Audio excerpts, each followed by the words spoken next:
Alright, now for part 3 of ESA-2000 programming. This part will focus on doing coding option changing and other feature selections that you can put in this panel. So, for this section, we are back in the programming menu.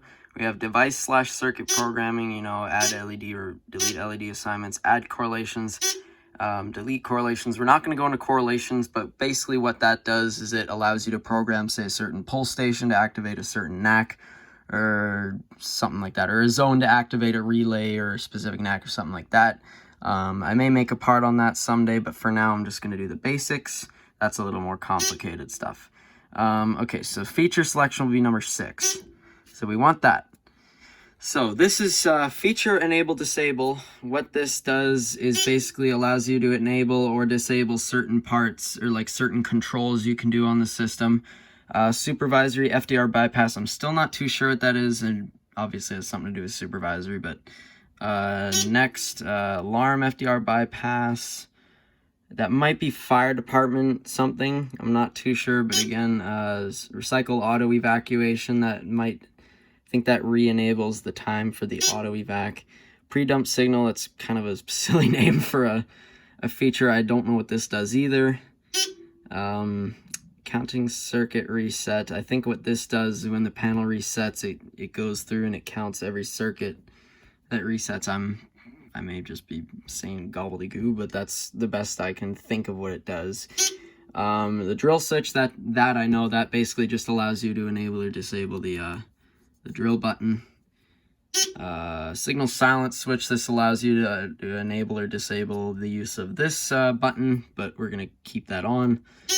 And pre-announced tone, that basically just is if you have a microphone in this thing, and then it'll tell you, or it allows you to use it, and it'll make like a pre-tone before you can start talking into it, and you can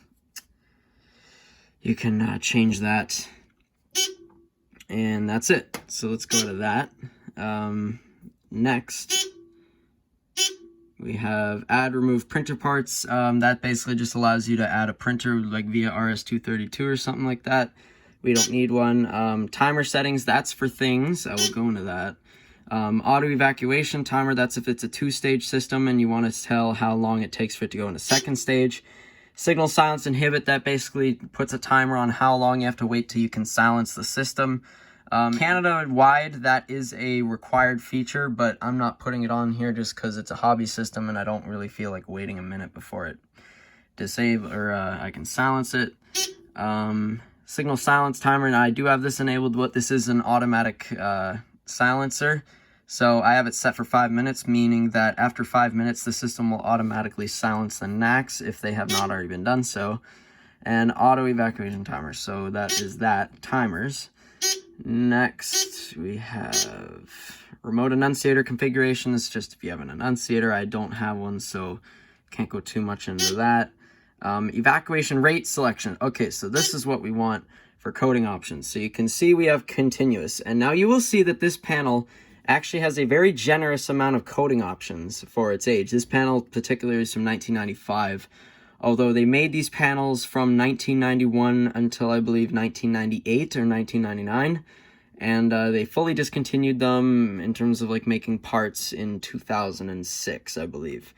But anyways, so we have continuous right here, but here are the options. So we have continuous, 300 beats per minute. Now honestly, this is a really crazy coding option. It literally is exactly what it says. It just pulses the NACs 300 times a minute, and what I believe this is for single stroke bells, although I'm not too sure. I don't know why you'd want to use it for like regular horns, but that's a coding option. You have 120, you have regular march time, you have 60 beats per minute, 30 beats per minute, you have code 3, which is regular code 3, and you also have California code. So this panel has 7 different coding options, and that's pretty good for a panel of its age, and a lot of newer panels today don't even have that many coding options. So if you're looking to pick up one of these somewhere, and I obviously wouldn't recommend a 3-bay one, I'd recommend probably a 2-bay one that either has just this, and this part is like welded blank, or you have just 2 bays. It depends on, what you're looking for, even though they're very hard to find nowadays. But anyways, we want to keep it on continuous, but you basically just press enter to change it, whatever one you want. So the last option, I believe, is evacuation tone selection. Now what this is for voice evacuation applications.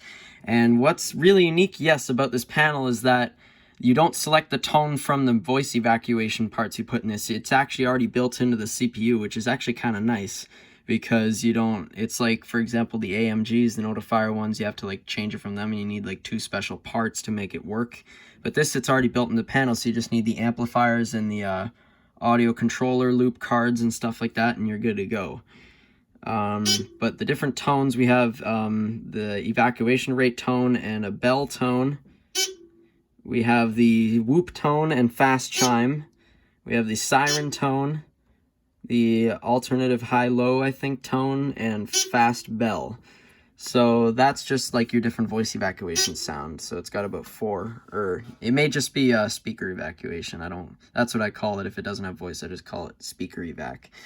But it may have voice. I'm not too sure. You may have to get something special for that. But that is the features section of the panel. So that has been that. Part 5, or 4 actually, I should say, is going to cover all the non-programming features with the menu, so things like time and date, reading your reports, enabling, disabling, and some other interesting features about this panel. But for now, that is the most I'm going to get into the programming section, and we will see you guys in part 4, so stay tuned for that.